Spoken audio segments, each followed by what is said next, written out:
Hello दोस्तों, मैं Shiv Shakti Kumar Shiv smart classes में आपका स्वागत करता हूं। दोस्तों, आज हम लोग केमिस्ट्री का काफ़ी इम्पॉर्टेंट टॉपिक पढ़ने जा रहे हैं। ठीक है, एसिड बेस एंड साल्ट। तो जो छात्र ऐसे हैं जिन्हें अभी क्लास 10th का बोर्ड एग्जाम देना है या फिर वैसे छात्र जो जनरल कंपटीशन का तैयारी कर रहे होंगे, तो उनके लिए काफ़ी ज़्यादा इम्पोर्टेंट टॉपिक है। तो आज हम लोग समझेंगे दोस्त कि एसिड बेस एंड साल्ट होता क्या है। तो फर्स्ट ऑफ ऑल आज हम एसिड के बारे में पढ़ेंगे। ठीक है, कि एसिड होता क्या है दोस्तों। तो सबसे पहले जानेंगे कि एसिड सावर इन टेस्ट होता है। क्या होता है? सावर इन टेस्ट, यानी कि यह काफी ज्यादा खट्टा होता है। फिर क्या होता है दोस्तों? तो इसका जो पीएच वैल्यू होता है, क्या पीएच वैल्यू आप लोग जानते होंगे पीएच वैल्यू। तो इसका पीएच वैल्यू क्या है दोस्तों? 7 से क्या होता है? बिलो होता है। क्या होता है? 7 से बिलो होता है, 7 से, यानी कि बिलो द 7। यानी हम क्या कह सकते हैं कि 1 से लेकर 6 तक, 1 से लेकर 6 तक क्या होगा? वह एसिडिक नेचर का होगा। जो 7 होगा वह न्यूट्रल नेचर का होगा, यानी कि ना एसिडिक होगा ना बेसिक होगा, बेस होगा।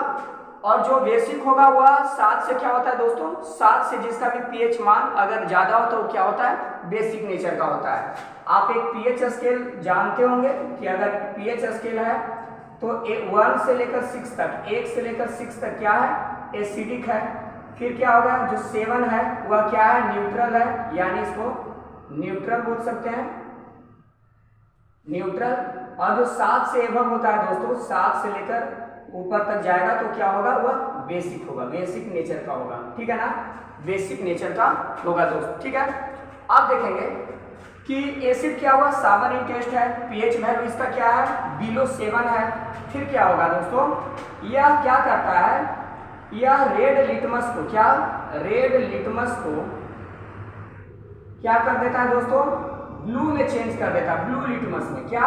ब्लू लिटमस में चेंज कर देता है। क्या हमने बोला दोस्तों कि यह रेड लिटमस को क्या ब्लू लिटमस में टर्न कर देता है। तो इट टर्न्स, क्या लिख सकते हैं? It turns red litmus into blue litmus. ठीक है, फिर क्या होता है दोस्तों? अच्छा, आपके दिमाग में आ रहा होगा कि यह लिटमस क्या होता है। तो लिटमस पेपर एक कलर्ड पेपर होता है दोस्तों। ठीक है, उससे हम लोग एसिड बेस क्या होता है, उससे एसिड बेस जानने का हम लोग जानते हैं। जैसे मान लो कि हम एसिडिक सॉल्यूशन उसको हम रखें तो क्या होगा? वह रेड से ब्लू हो जाएगा।